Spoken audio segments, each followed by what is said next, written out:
안녕하십니까. 지표로 보는 미국 시장 권혁태입니다. 2023년 5월 2주차 보도록 하겠습니다. 일단 지난주에 발표된 지표부터 보겠습니다. 제조 PMI인데요.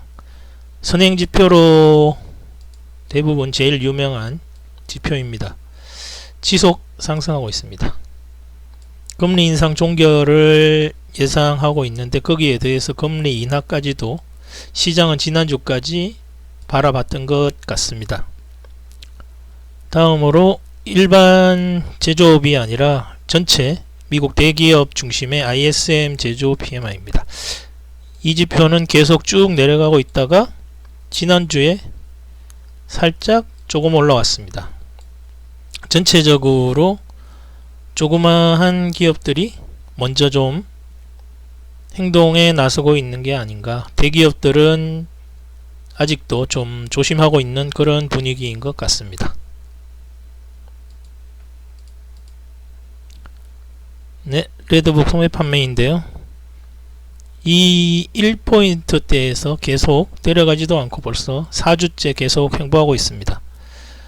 인플레가 쉽게 임금 중심으로 내려가지 않고 있어서 이쪽 데이터도 마이너스로 나타나지는 않을 것으로 지금은 예측이 됩니다. 공장 주문인데요.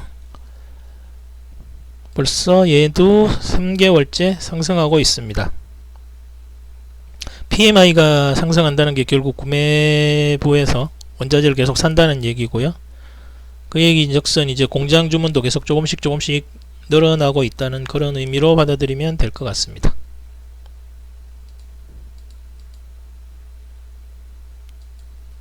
네, 그리고 구인자 숫자인데요. 노동시장이 좀 식고 있다고 표현을 해야 될까요? 영어로는 말이 많던데 지속적으로 감소는 하고 있습니다. 그리고 이게 기저 데이터 효과도 있기 때문에 코로나가 끝나면서 계속 코로나 이전에도 하여튼 일자리는 계속 늘어나는 추세였는데 코로나로 인해서 많은 분들이 은퇴하고 나니까 오히려 잡이 사람이 모자란다는 얘기고요. 결국 이 지표도 근데 금리를 올리면서 계속 내려오고 있습니다.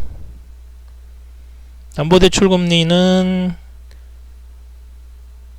지난주에 그 연준에서 0.25% 지난 수요일 목요일 상일간 올린다고 해서 올라갔다가 지나고 나니까 또 조금 0.05%이니까 크게 내려왔다고 표현할 것도 아닌 것 같은데 하여튼 이게 전체적으로 좀 이렇게 급락을 하기가 힘든 상황입니다. 왜냐하면 연준에서 계속 금리를 올리고 내릴 생각이 없다고 이번주 FOMC 이후에 열린 기자회견에서도 파월이 아주 강하게 얘기를 했습니다. 이번주 한 주는 금리 인하는 없다고 강력하게 시장에 그냥 아주 직설적으로 표현한 그런 한 주가 파월의 그 말 한마디가 이번주 모든 시장의 움직임을 보여주었던 한 주였습니다. 결국 금리 하락은 시간이 필요하다고 보고 있고요. 대부분 하락장 위주로 시장을 조심하는 사람들, 투자자들, 기관들 이렇게 보면 이렇게 천천히 내려가는 와중에 뭔가 일이 터질 거라고 다들 확신하고 있는 것 같습니다. 아무도 모르는 결과죠. 근데 그건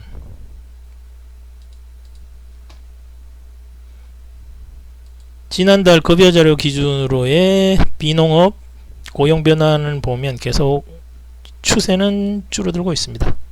결국 해고도 쉽지 않고 내가 자발적으로 나가서 다른 잡을 찾기도 쉽지 않은 그런 분위기입니다. 그래서 변화율은 많이 줄어들고 있습니다.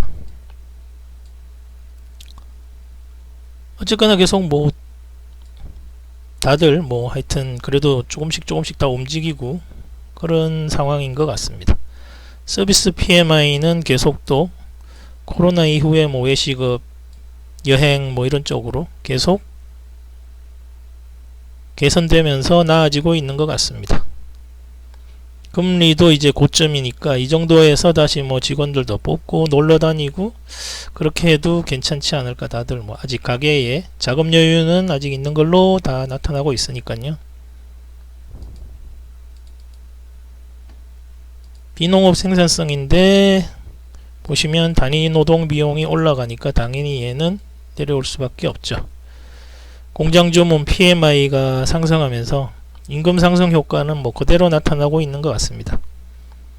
여기도 다시 금리가 다시 뭐 내린다고 하니까 다시 직원들 뽑고 하면서 이 다음 페이지에 나오겠지만 평균 임금이 계속 올라가고 있습니다. 그러니 생산성은 떨어질 수밖에 없고요.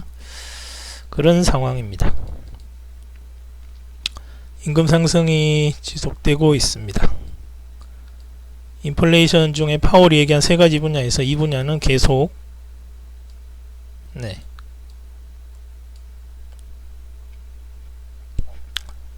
줄어들 기미가 안 보이죠. 뭐 금리 조금 내릴만 하면 계속 사람들을 구해서 보다 조금 더 임금이 계속 올라가면서 사업을 영위하니까요. 그래도 실업률이 낮아서 파월은 계속 그렇게 임금과 인플레이션을 계속 자신하면서 뭐 그렇게 계속 금리를 내리지 않을 것으로 얘기하고 있습니다. 노동 참여율인데 이 부분은 똑같습니다. 이 부분이 빨리빨리 예전 63, 4, 2 수준까지 빨리빨리 올라가야지 임금이나 노동시장에 노동자원이라고 표현을 하던 그 미국 쪽 기사를 보면 그 부분이 빨리 새로운 노동 인구가 빨리 유입이 되어야지 뭐 이런 식으로 계속 얘기를 하고 있습니다. 근데 결국은 이 노동 참여율 지표로 나타나는데 이 부분이 개선이 쉽게 될 것 같지가 않습니다. 스페인 독감 때 임금이 거의 10배 오른 것까지 감안하면 이게 그렇게 쉽게 개선되기는 하루아침에 인구를 뭐 몇백만 명씩 늘릴 수도 없는 거고요. 이 부분이 천천히 간다는 얘기는 결국 모든 게 다 시간이 걸린다는 그런 의미가 됩니다. 채권 선물 시장도 보면 아주 어디 폭락 시장, 그러니까 아주 그냥 뭔가 대형 악재가 터져 가지고 시장의 금리는 내려서 빨리 이 위기를 타개해야 된다. 그리고 주가는 더 이상 여기서 뭐 기업들 예상 EPS가 좋아지기 힘들다, 이런 식의 무슨 대형 금융위기 때나 나올 법한 움직임을 보여줬습니다. 나흘간 계속 하락하다가 이번 주는 시장을 이런 기술적 저항선을 뚫고 올라갈 것으로 일단 예측을 했었는데 심하게 올라가지는 않아도 옆으로 점진적으로 상승 횡보형이 나타날 것으로 봤는데 연준이 금리에 대해서 하락은 없다고 선을 그어버리면서 헤지 펀드들이 아주 그냥 약한 산업 쪽으로 타깃을 찾아서 찍어 눌렀습니다. 그러면서 금리도 내려오고 시장에 악재가 생길 걸 아주 확신하고 있는 듯한 모양새입니다. 그러다 갑자기 또 보고서 하나에 확 급반등해서 쇼커버링 치고 거의 뭐 데이 트레이딩이 시장을 꽉 잡고 있는 뭐 그런 분위기입니다. 네, 그래서 이번 주도 보시면 뭐 파월이 금리 인하 없다는 요 메시지, 요게 제일 지난주의 핵심이었습니다. 그래서 이번 주도 하락형 조정, 숏 커버링, 매도 눌렀다가 숏 커버링 하는 뭐 그런 패턴이 반복될 걸로 예측이 됩니다. 파월이 기자회견한 것 중에 제일 눈에 띄는 게 바로 요거였던 것 같습니다. 금리 인하는 없고 비주택 분야, 넌 하우징 서비스 쪽 분야가 목표권 내로 들어오지 않으면 금리 인하를, 즉 임금이 내려가지 않으면 인플레이션이 안 내려갈 거고 금리 인하는 따라서 없다. 이게 기자회견의 핵심입니다.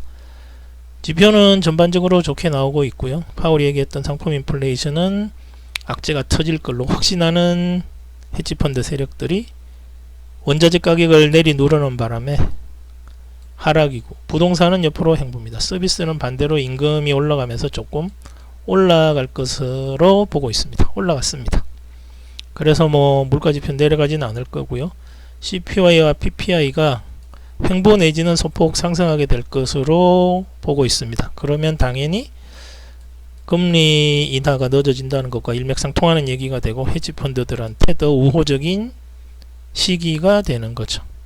지금 시장의 우호적인 요인은 빅테크들의 EPS가 상승하고 있다. 요거 하나뿐입니다. 결국 빅테크 기업들 빼고는 나머지는 다 힘들다는 얘기죠. 헤지펀드들이 당분간 하락으로 밀어내리고 올리는 전략을 쓰고요. 그 배경으로 시장이 너무 느리게 움직이고 있고 인플레이션 하강 속도도 너무 느립니다. 임금 상승이 쉽지 모든 것을 어렵게 만들고 있습니다. 그래서 투자하는 주체별 기관 투자가들, 헤지펀드들이 다들 악재가 은행권 이런 곳에서 더 발생할 것으로 거의 확신하고 있습니다. 그래서 이번 주뿐만이 아니라 당분간 헤지펀드들이 밀어내리고 쇼커버링 치고, 올 들어서 나스닥이라든지 시장이 꽤나 많이 상승했는데 당분간은 이런 식으로 하락, 조정, 숏커버링 이런 패턴으로 움직일 것으로 예상이 됩니다. 네, 감사합니다. 이만 마치겠습니다.